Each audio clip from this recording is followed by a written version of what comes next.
Welcome, everyone, to another episode of Behind the Human. I'm your host, Mark Champagne, and it's my job to unpack the stories and mental fitness practices of people living at the top of their game personally and professionally. Today, we just have a real gem of a guest, Melissa, who is a record-setting mountaineer and educator, celebrated as the first American woman to summit and descend Mount Everest without supplemental oxygen.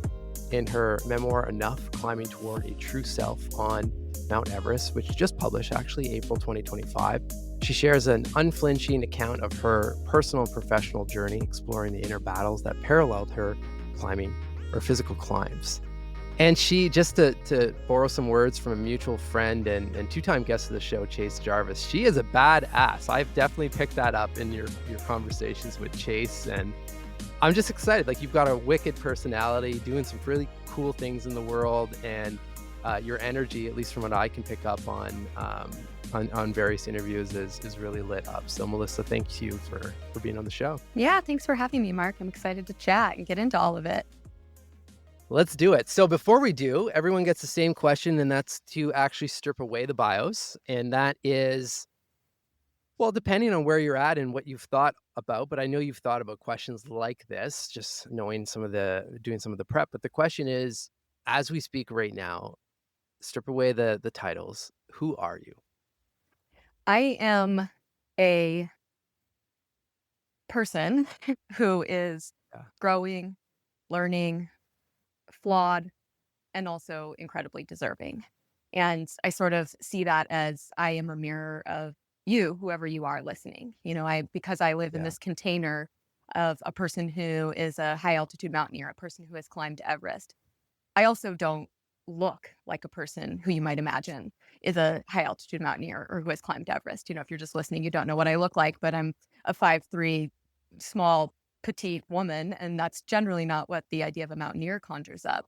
And so I've really taken this idea in life of like really trying to see people for what we are inside and trying to sort Mhm. of present myself with what is inside and try to not see people with what I see with my eyes, since we so often can't tell who people really are. So I and you, we Yeah. are all capable of the same amount of things. And that includes both like the good and bad. I want to kind of double click or pick up on something you said about I am deserving, because I've heard you mention this before, and I think the book is centered on some two pretty powerful questions, right? Am I good, and am I good enough, which I think are, I mean, I know personally I've been down that road around good enough and so forth. So when I hear you say, when you identify the or answer the who am I question, you say I am deserving, I know there's probably been some work to get to a point of answering like that, right? Yeah. Why don't you share a bit of some of those details? Because that, I don't think anyone in 400 plus episodes now has answered with "I am deserving," which I think is a bit sad, actually, in a way. Everyone's different, of course, Yeah. but it really, like, that one lands in my heart. So explain a little bit more. Yeah, it lands in my heart too. And it's actually something I have to remind myself all the time. It's a knowingness, Yeah. but it's an evasive knowingness. It's something that I have lived a whole life, all 41 years of my existence, questioning. And I grew up in a family where my innate ability to belong was in question. My innate Mm. feeling of wantedness was in question. And, for a myriad of reasons, a complex family dynamic, just the person that I came onto this earth as, I may have had those questions regardless. And it has taken me a whole life to be able to get to a place where I can be certain that doing something good will not make me good. I have lived a life of very high achievement, and I've had to unwind this idea that I can achieve my way into being good, because I can't, Yeah. because I Yeah. am already good just innately.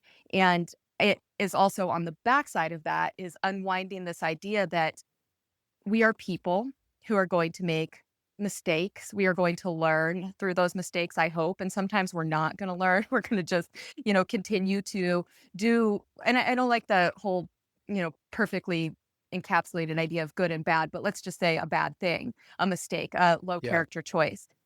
It's this idea that doing a bad thing doesn't make you a bad thing. And that's what deservingness is to me, is that we are all inevitably going to hurt somebody accidentally, hopefully, Yeah. maybe intentionally. I don't know. We're all on our own journeys of discovery, and we can still be flawed and be deserving of all of the good things, all of the riches in life. And so, really, I think it's the greatest work of my life. It's much more important than climbing any mountain and much different from climbing any mountain. When you climb a mountain, you arrive at the summit and you are there. And it's very clear that you are there. That is the top. There's nowhere else Yeah. to go. And then you descend.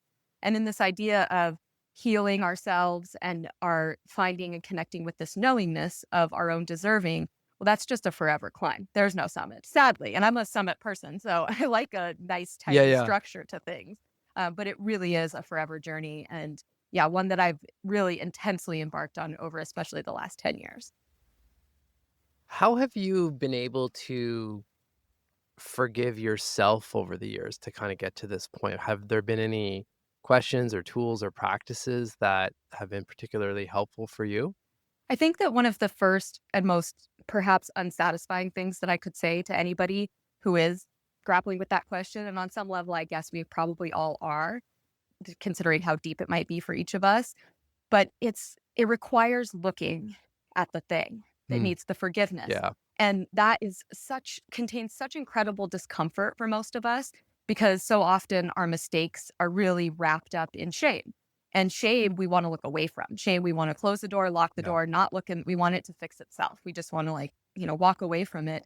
And what I've discovered for me personally is that opening the door and really shining a light on it and looking at it from all the different angles allows me to actually understand the things that need forgiveness, especially self forgiveness, but exterior forgiveness as well.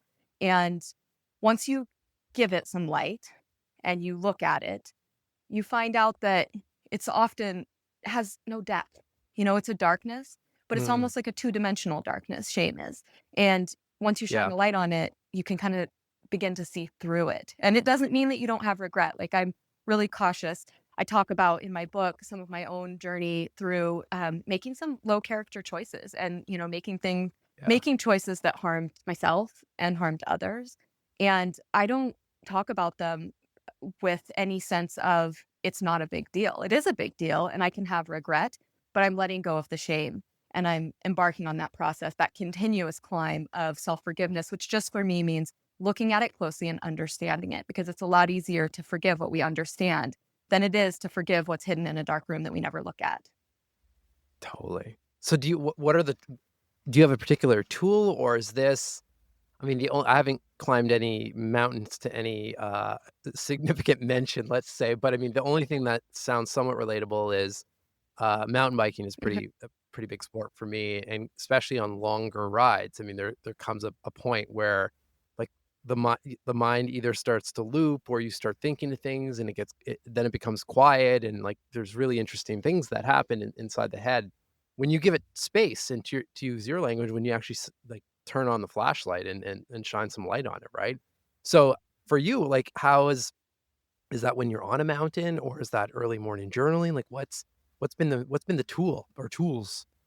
It's a bit of practice. And I think that one of the things we as humans are phenomenal at doing is avoiding discomfort. We've really created societal existence that prevents us from experiencing discomfort. So we have no practice in knowing the difference between discomfort and danger. And as soon as we start to feel uncomfortable, whether that's physically or mentally or emotionally, we try to prevent that and stop that. And one of the ways that Yeah. we do that with our shame is by putting a lot of distractions between us and the ability to look at it or to look inward.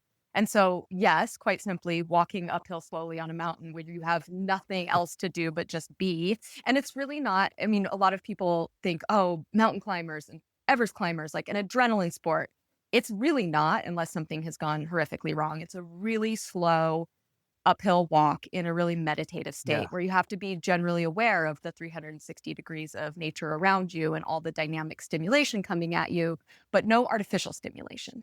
And so with that comes initial discomfort. And I think what you've experienced mountain biking is and people do this with physicality. And it's something I think that's so special. It's our desire, our craving of knowing that we can feel uncomfortable and survive that. And so we like to go to the pain cave, as we say. We like to do hard physical things because it reminds us, maybe completely subconsciously, that we are capable of suffering and it's not going to kill us because we've created this softness in our worlds, right? Where we are so afraid of suffering that it feels fatal if it comes near us.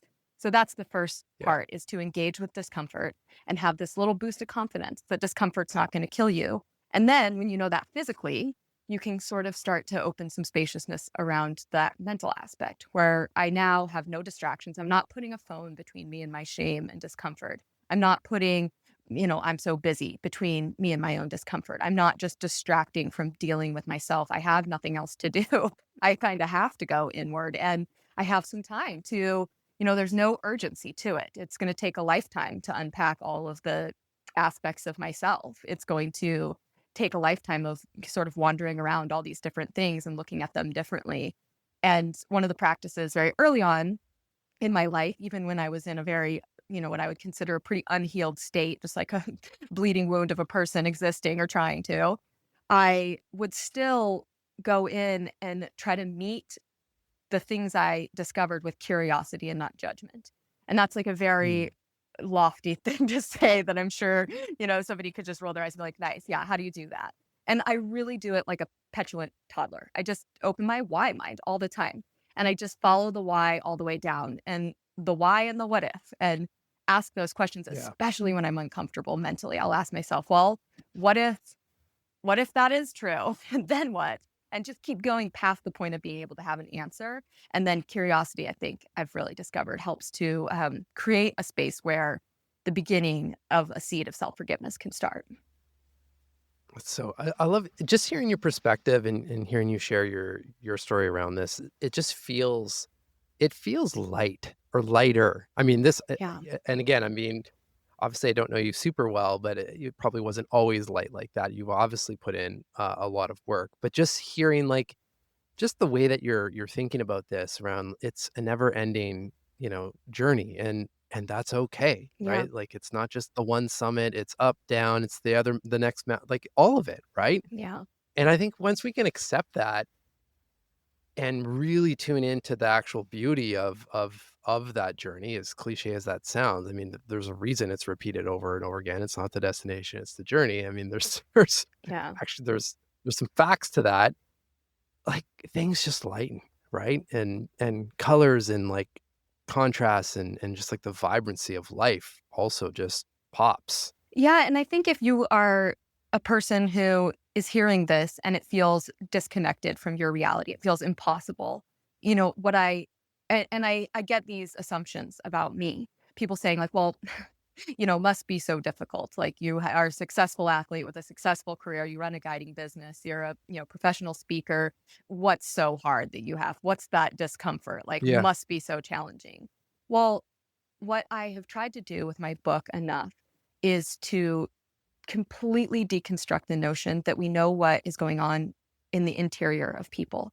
And I take you, the reader, on this journey through a, a really difficult relationship with my mother, especially as a child, that then led to a situation which opened me to a predatory adult relationship when I was 11 years old. And I Yeah. entered into my adulthood with two very confusing constructs of relationships with women via my experience with my mother, and then relationships with men via this predatory Yeah. relationship. And both of those centered with relationships with power. And I had these exterior accolades that I was hiding behind. It wasn't that I was actually arriving anywhere. I wasn't getting any spaciousness, any lightness in those moments of my life. I summited Everest the first time when I was 23 years old, working as a guide, getting paid to be there, doing this thing that is so many people's dream. And then I summited Everest again. And then I began this process of trying to climb without supplemental oxygen. And I secured sponsorship and I was in the media. And all the while, my world had no color. My world had no light Mm. and no spaciousness. And I honestly was contemplating whether I wanted to live. And this really Mhm. sad idea came to me that, I had my picture on the cover of magazines, but if I died, no one would come to my funeral because nobody knew me. Because I'd spent so much of my life escaping from being known because of this fear that if I was known, they would find out that I was not good and that I was not good enough. And I had to go through the process, the really sticky, uncomfortable process of starting to say, if I can't allow myself to be myself, then I can't really allow anybody to be themselves either.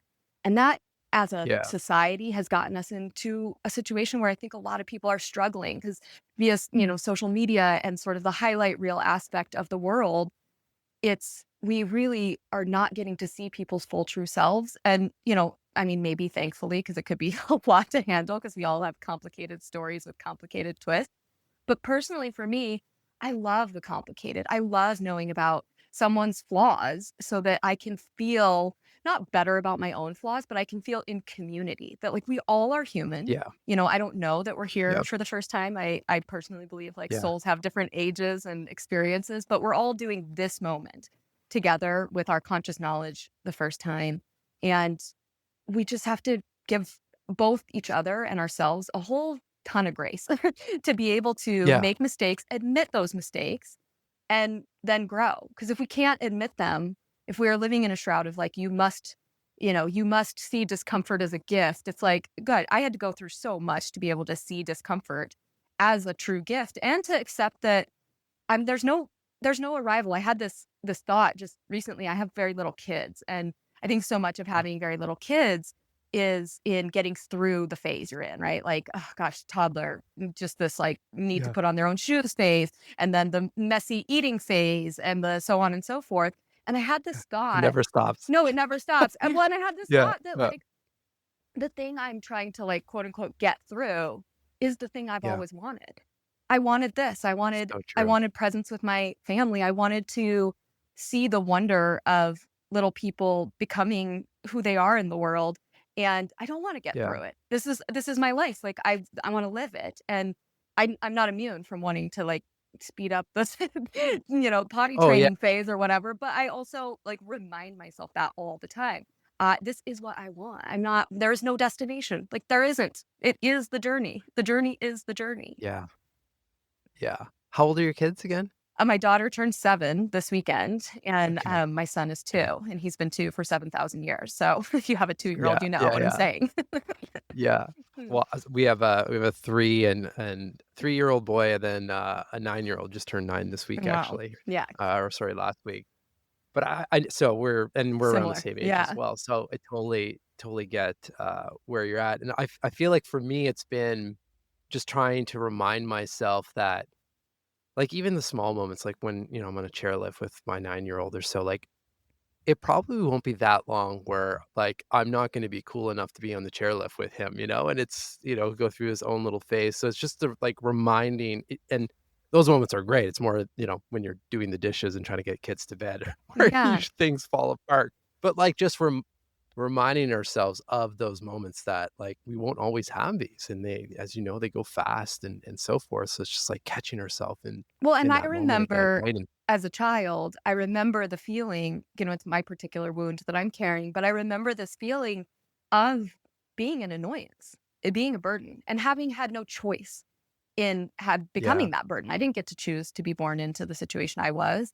And when I get into this hurriedness or this frustration, and it's true with not just my children, it's true with my clients that I'm guiding, it's true with like business interactions. People sense how we feel about them, even if we think we're really yeah, good at hiding it. Like they really do sense, and especially kids are so intuitive. And I don't want the feeling to be that you are an annoyance to me. I can be annoyed, but you are not an yeah, annoyance. I am annoyed. This is a feeling that yeah, belongs to me, not to you. And it's changed sort of how I like interact with other people. And again, like in business as well, is how I feel is yeah, mine. I own that. That is my feeling. It is not something you are making me do. It's not you. It's not who you are. It is just how I feel in this yeah. moment. And that is, thank goodness, transient. Yeah. Well, what a beautiful gift though to give your kids, because that's a big one. They'll That's probably a be on real a big I mean podcast in like 20 years talking about what I did. how I, oh, yeah, yeah. Yeah, I that's always the say that too, gift of like, of "Oh, that's gonna come up." totally. But also, We're doing our best. yeah, also though, I just had this like really sweet moment where I saw the midwife who helped birth my son, and she has older kids, and their family, just choosing to be together. And I actually guided Yeah. her and her daughter as her sort of high school graduation gift up a mountain in a mountaineering peak with her father and mother. And it was just the Oh, sweetness of wow. like, it doesn't have to, like we can Yeah, actually heal the wounds in ourselves and have these different relationships. And have, I'm my husband, it's my second marriage. And my first marriage, like Mm. there's no way I could have had what I have now because I wasn't healed. And I look at what I have Yeah. now and it's not perfect, but we do have ease. And I always think about like, what is my goal? My goal is, I think, ease, even though I pursue Yeah. discomfort, but I pursue discomfort so that I can live in ease. That's sort of like the Yes. master puzzle for me. I want to talk about that a little bit more because I've had the great pleasure and super grateful to be in this position on the show to interview a lot of athletes, entertainers, and so forth, musicians and whatnot. And something that has come up often is like we all have, I'll just say like chips on our shoulder or upbringings or things that happen to us. I guess you can say that often, especially for people that are quote unquote very successful, like that's kind of the fuel behind, like, that whole pursuit, and some people, at least, I guess my question is, you've been down that track and you've obviously summited mountains from that perspective, but then also have done that from the other side of, well, see, to your point, like, you're on that healing journey. So how I guess how different is because my perspective is, for the most part, people it's almost like they're a bit scared to be like, "Well, if I really heal that and get rid of that, like, fire, that's been fueling all and then you have all this evidence, right? It's like you're, "Oh, yeah, I'm playing in the NBA, I'm doing this," and so forth. Like, "Well, I can't get rid of that, like, Hmm. then I'm gonna be like nothing." So, Yeah. I guess how have you navigated that whole conversation? I used to answer this question when people would say, what makes a good high altitude mountaineer? And I would answer by saying Mm. a deep sense of self hatred and a belief that you deserve to suffer. And I was only semi joking, because I was like, why Yeah, would anybody do this really ridiculous sort of like slow activity that results in, I mean, mostly no one cares that you climb any mountains. And that yeah, it was only a partial joke because it was somewhat true. Like I was engaging with endurance and discomfort in the mountains and my own physicality in a way of believing that I was more deserving of suffering. I was more deserving of punishment than I was deserving of ease. And I mm, was also trying to pursue, not climbing Everest, but climbing Everest in the most challenging and dangerous way possible. A way that most yeah, certainly was almost guaranteed that I wouldn't succeed at. And so it also was reinforcing this belief that no matter how I showed up, I wouldn't be able to do this thing because the thing was so unlikely that I would be able to do it.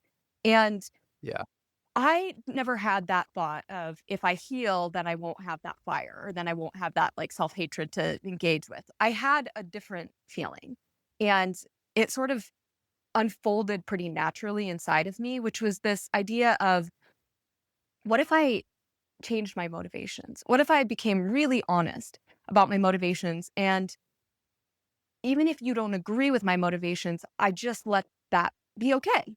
And so, climbing mountains, it's a really selfish activity. It really is. Like there's no way to sugarcoat that. And it's part of why I think like Everest is such a fantastical armchair critique subject because it is something that people can pretty easily point to the self-centeredness of it. Like, we're just going and walking uphill. Like, who does that benefit? You're spending all this money to go do this thing. And it's very hard to articulate the internal benefits that, autonomy, challenge, that yeah, time to experience discomfort gives you. But I just decided what if I just make that okay? What if I just say it is a selfish pursuit? And for me, the selfishness comes from this curiosity of what is possible for me. And that is a very selfish pursuit to find out what's possible for me. I'm not, you know, yeah, creating a cure to cancer. I'm not solving, the climate change crisis. I'm not. But what I am doing is providing this curious nature to my heart, which allows me to be a better person in the world. And I began to, as I sort of transitioned from this idea of like, I deserve to suffer, I deserve to fail, I'm going to prove that I can fail. I started engaging with curiosity instead. And so this idea of like, what is possible for me? I don't know. I've never been here before. I've never been to today before. I don't know how it's going to end. And I'm going to just mhm, be curious about that. And it started to become something that contains a lot of joy and a lot of joy in the discomfort. And it was now not so much this deserved suffering, but this like joyful experience of the full range of human physicality and emotions, and I got to Yeah. feel them. And it's changed so much for me. I the way I engage with physical activities has changed so much, where it really is something that is not with a sense of proving anything. It's with a sense of just like joyfully engaging with an activity. And that, Yeah, just being. yeah, that change for me Yeah. had to happen before I was able to climb Everest without oxygen. Because you might be listening and saying, Okay. well, of course you changed because you achieved the thing. So now you don't have anything to prove anymore. Well, it actually, the change occurred for me prior to my final climb on Everest. And the shift began. I was really a baby at the beginning of this shift of not trying to prove my way into belonging, but just this continuous innate reminder that I am deserving. I belong. I belong here because here's where I am. And Yeah. once I felt that, and I began to feel it really in all the parts of me, I could do anything with curiosity or not do anything. And I didn't feel attached. My value wasn't attached to the outcome. And so it actually made more possible, if that makes sense. Like I wasn't, Yeah. I wasn't bad if I failed to achieve this. I just failed to achieve this. And so it lightened up the weight on me. And I needed that weight off of me to actually be able to achieve this thing. But this is where I don't think it's actually selfish at all. I feel like that's a society narrative because I mean, I'm working on my second book right now, and I'm studying or interviewing kind of ancient teachers and wisdom keepers from, like, thousands of years ago kinda thing, and everything comes back to presence and grounding and connection to the earth and mountains and water, like, just I guess you can say grounding in a way, and I don't know, like, when I think of again, I'm not climbing mountains, but I'm riding on a lot of them and have ridden out west in, like, Revelstoke and Whistler areas and so forth, and there's just something so different when you're a part of that environment that I don't think it's selfish at all because I think individually we're better because that, and then if I think of your book, your work, your speaking, what you do with teams and individuals, yeah, maybe you're not solving climate crisis situations, but because of your ripple effect,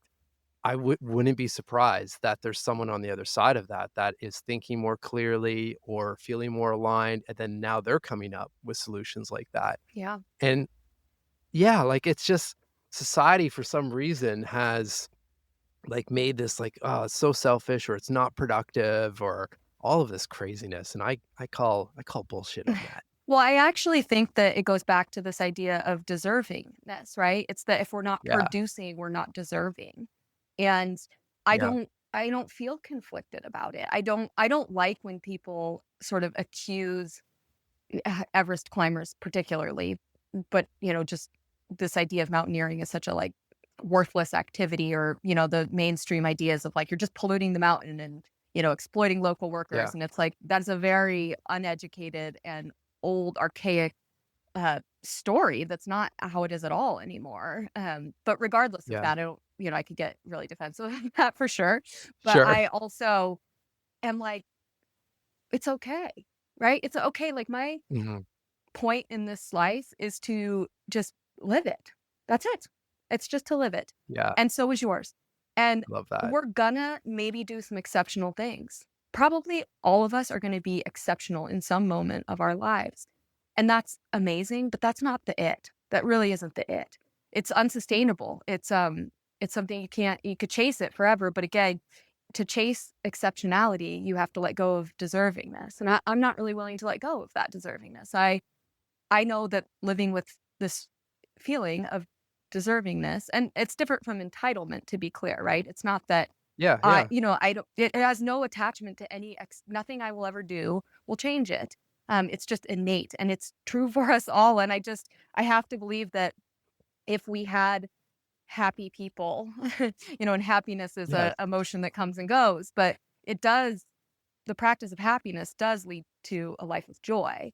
And joyful people tend to yeah, make the world better just by being. And that's that deservingness. And if we could all just wake up totally. in the morning and say, like, I am deserving, and then don't Yeah. follow that up with the terrible things that are going to happen to me today. Yeah, yeah, Because it's pretty easy to be totally. like, oh, yeah, I am deserving. I deserve that because I am bad, or I did a bad thing Yeah, and that made me a bad thing and go on forth. So you really have to like Not it's I am cautious to not frame things with that aspect of what toxic positivity is, but I really do believe that, like, our conversation started with, like, if we aim for the most optimistic outcome, sure, we could definitely be disappointed, but if you stay unattached, right, to what the outcome will be, but you're aiming for the best case scenario, like, the world could unfold for you. It really could. You could see Yeah. something that you wouldn't have otherwise seen, and that's, like, the alchemy of life in That's the so many ways. magic. Yeah. Yeah, that's so refreshing. Okay, let's talk about the book. I have a couple questions around that. Well, one, just as we pick it up, what do you hope that we will feel or experience by the time we're through it? And then maybe perhaps first, like, why the book now? Because, Yeah. you've been doing this work for quite some time, and I know that I don't think you could have written a book, years back, but it would have been a very different book. Yes. So, what's fill in some of the details for us there. Yeah, I mean, I had been approached about writing a book sort of in the peak of my Everest years between 2008 and Yeah. 2016 when I was climbing Everest every single year and getting a lot of media coverage as, one of the only regular female guides working on the mountain. And if I'd written a book then, it would have been a hero's story of challenging through environmental, challenges and accidents on the mountain and death and the arc to achievement. And it would have been fine. Yeah. And it would have been Yeah. just depressing as hell for me to know that that was the book I chose to write. Because I have been a writer my whole life. I'm a really interior person. I spend so much time reflecting. I always have. I'm always sort of like, I've had this philosophical, I think I have like a few thousand-year-old philosopher somewhere in one of my layers of me Mm. who Yeah. asks a lot of questions in a lot of different interesting ways. I've read some things Yeah. that I wrote when I was like 12, and I'm like, what? How did I have that idea in my brain? It's so fascinating. So I When really, do you write? I have to ask you. This podcast literally spun out of a digital journal, so, yeah. I mean, the people here are primed for that. Anytime. So I just try to, it Okay. depends on what's going on in my life. So sometimes I'll have a Sure. notebook in my bedroom and I'll just really like free write I'll set a timer and just write for some amount of Okay. time. I usually, if I have quiet, I have space, or especially if I have conflict, like interior conflict, exterior conflict, I really like to write. And I write a lot of Okay. poetry initially. And then that leads to sort of like broad, going down all of the avenues of the the verses of poetry have a bazillion thoughts. And so it's something you'll see in my book is Wow. I use a lot of footnotes in the book Yeah. because every thought has like 17 additional thoughts that I would like you to know. And my footnotes aren't academic, they are conversational. So it's sort of like Yeah. the thing I'd tell my friend is in the footnote. The thing I'd tell my colleague is in the book, which is important as well. But Yeah. Oh, I can't wait. yeah, and then I just didn't have Yeah. time, quite honestly. Like I didn't I was wor I, still am working as a year-round mountain guide. I have little kids and I was like, when am I gonna stop doing stuff to be able to put together all my stories? And then when COVID happened, I had this sort of mandatory pause where I couldn't work for a little bit and my daughter was 2 and I had already been on this journey of, my own healing and self-acceptance. And I don't say self-love because I that's a confusing term for me. I've always had like a very high level of confidence. And so self-love feels wrong, but it is for sure self-acceptance and forgiveness. And I was toying Okay. with this idea of what if I blew up my whole world? That's how I thought of it, which is hilarious in hindsight because you realize how, David Foster Wallace, who's like one of the greatest writers of all time, obviously, he has this quote that's one of my favorite quotes, which says like, "You'll stop caring what people think of you when you realize how rarely they do." And Yeah. really loved that idea of like we make it so big in our minds. So in my mind, in the beginning of COVID, I thought I'm going to blow up my life and I'm going to tell the truth. I'm gonna tell the whole Mm. truth about my story, and it's not tidy, and it's not neat, and Yeah. there's not just things that are tough that have happened to me, there's things that I've done that I would love for nobody to know, and so instead of keeping them my secrets, I'm gonna tell them to somebody, Yeah, and why not? yeah, and so I Yeah. decided, like, I'm gonna tell them to my computer first, and then I would write, Sure. and I can write quite, quickly, and I have a partially photographic memory, so you could tell me, like, 2012, Everest, middle of the season, go. And I can paint for you a picture of that day and the way that Wow. the ice felt under my crampons after the storm cycle and the, small layer of new fresh snow that was covering up this really hard ice underneath, and the way that it had that kind of screechy sound that crampons have that makes it like a Ooh, nails on it's a almost like a chalkboard. Yeah, fiction slash that's nonfiction, just how right? my brain works. I just see it visually. And so I Yeah. started writing essays of the important years and seasons and moments in my life. And for everything from childhood to climbing to, various relationships to just whatever. And I slowly over the rest of that summer started piecing together, like, what is my story? And one of the most amazing things happened. And this is something that anybody can do, no matter, if you consider yourself to be like a good writer or not, doesn't really matter. You have a story. We all have a story within us. And all of the challenge and a huge amount of the growth for me happened in just writing the story. Just putting it on the Yeah. page, even if no one had ever read it. It allowed me, it freed it from me and it put it outside of me for a minute. And then again, now I can look at it from multiple angles and I can actually, it's very hard to give yourself self compassion when the thing you're being compassionate about is a tightly held secret that you won't speak. And so maybe it's Mm. not writing for you. Maybe it's sitting in a room and talking to your voice memo on your phone and then promptly deleting it because you have such a fear of being seen or known. It doesn't matter, but I do think putting it outside of your own body where you can actually Yeah. look at it and you'll see it differently. You truly, really will. And I got to go on that journey. And so for me, this book sort of became inevitable in so many ways. It was this really, it's not a hero's journey. There's a different format for storytelling, which is the heroine's journey. And it has a lot to do with the sort of innate division of the masculine and feminine, and then a return to the feminine. And when I discovered Mhm. that, I was like, oh my God, this maps my life exactly. Like I can tell every chapter of my life through this format. And doing it has felt like the most important thing I could do because I want my story to be one of a human who Yeah. lived. I don't want my story to be Yeah. of a person who achieved. I want it to be of a human who lived. And as humans who live, there's a lot of opportunities for growth in there. There's a lot of messiness. And I take you on that full journey of what I experienced in my life. And I also get a chance to take you to some truly exceptional spaces and places where maybe a lot of people won't get a chance to know what sunrise on the summit of Everest looks like. But I'll bring you there, as well as like Yeah. hopefully some of the messy interior stuff that I also hope you don't have a chance to know what that's like. But I'll take you there too. Sure. It's I can't so I mean, I shared this with you before we started recording, but my book is on order, so I haven't read it yet, but I actually can't wait even more now having had this conversation because I think everyone, and I'm not just blowing smoke your way, hopefully you can feel that. I think everyone listening can feel the journey that you've been on, right? Yeah. Like, again, coming full circle, even how you answered the "Who am I?" question to from that moment to this moment, like, you can feel the actual healing, you can feel you've gone through the work, you've gone through the reflection. I mean, it's obviously not over, it continues, but, like, I can feel that essence just coming from you, and to know that you have this beautiful book out there that is gonna give us even more Yeah. of that experience and, like, the footnote situation and Fun all of time. like, I can't wait. Yeah. So what how do you I guess last question or one of the last questions, if by the time we get to the end of the book, Mhm. like, what's your hope that readers feel at So the end? I hope that what I said at the beginning of Who Am I? Yeah. If you read the book, I hope it's how you answer who are you? It's this idea Mm.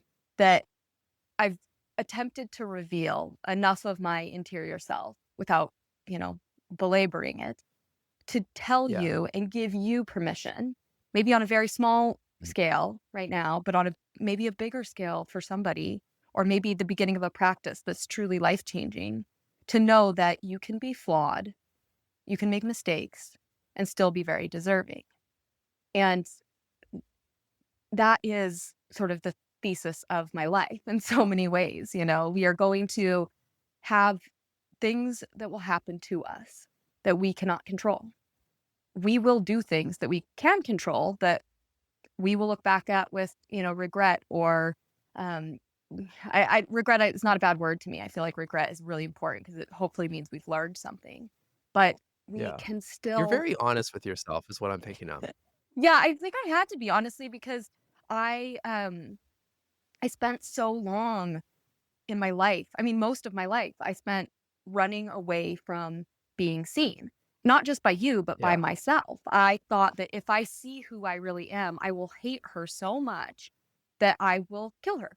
I will not allow her Yeah. to live because she's so undeserving of this life. And I think to be able to get to a place of deserving, you have to be able to acknowledge that other stuff, that other side of it. And I lived so long in my life believing that perfect people got perfect lives. The homecoming queen Mm. and king and the whole thing, the celebrities you see living out whatever. And it's like, I believe that Beyonce has thoughts that are similar to mine some days. Yeah, I believe for that sure. she struggles with regret and mistakes that she's made and challenge and things that have happened to her that she didn't get to choose, and then how she reacted to those things, and then how she conducted herself because of those things, even as somebody who wanted it differently. Like, we all have gone through Yeah. that in our own ways. And I thought it would be terrifying to acknowledge this.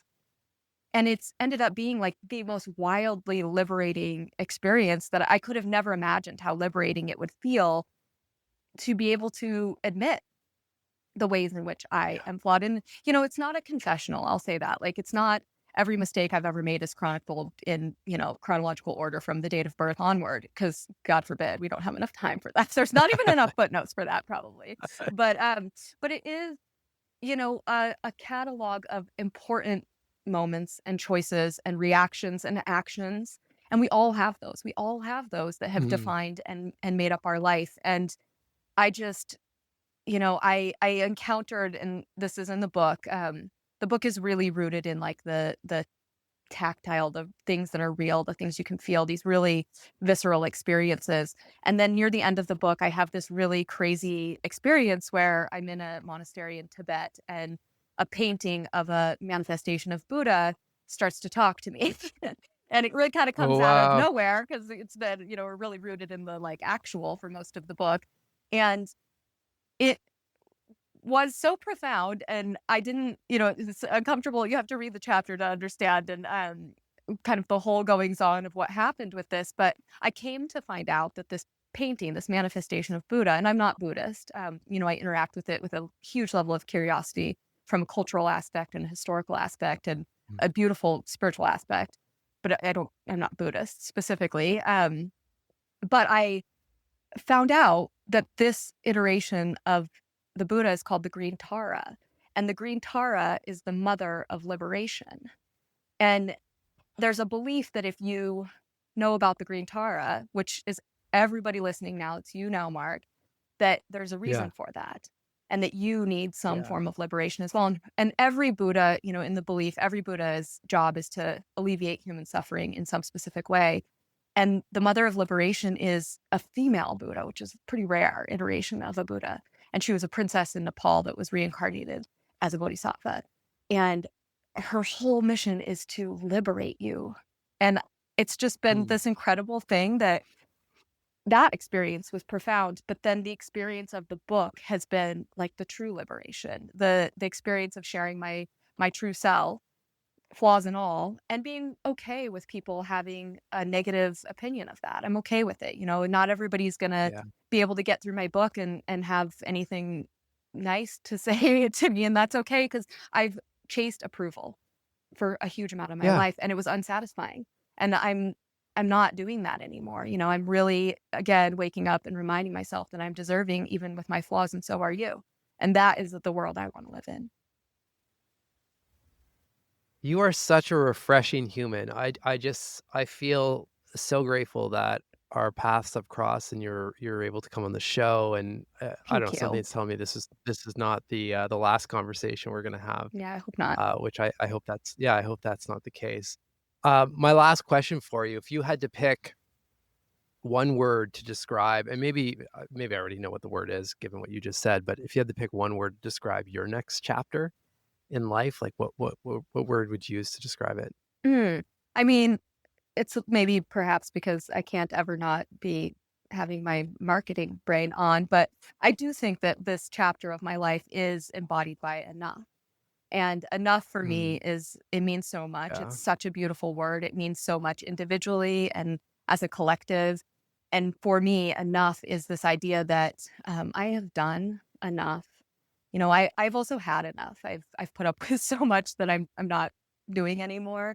And then yeah, especially, and the most important thing is that I am enough. And my yeah. enoughness allows you to have your own enoughness as well, because there's nothing special about me that is not within you. And so it really is this continuous forward idea of enough. My heart is full, Melissa. Thank you for taking this time to chat with us. A higher thank you, of course, for having the courage and following your intuition that the time was right to write this book and just go for it and just be you. And I think the biggest thing for me is again how you answered the opening question, but just giving us all a reminder that we're all deserving. I think that's a gift that just continues to pay forward on an exponential level. Yeah. So thank you. I'd love to leave Thank you. you and the listeners with a little thought around that. And Yeah.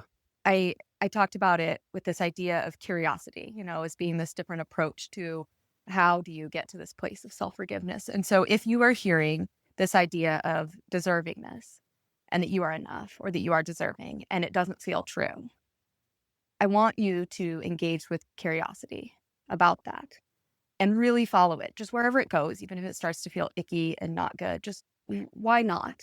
What would make you deserving? What would make you enough? Mm, What would have to happen? What does somebody who is enough look like? And really just keep the questions broad and open and follow them. And I do think that for all of us, you don't have to walk uphill slowly. You don't have to summit Everest. You don't have to ride your mountain bike or even have any physicality, but it is really helpful to surround yourself by yeah. nature because the confines of it are limitless and start to ask yourself those questions with a lot of curiosity. What would it mean? What would it look like if I was deserving?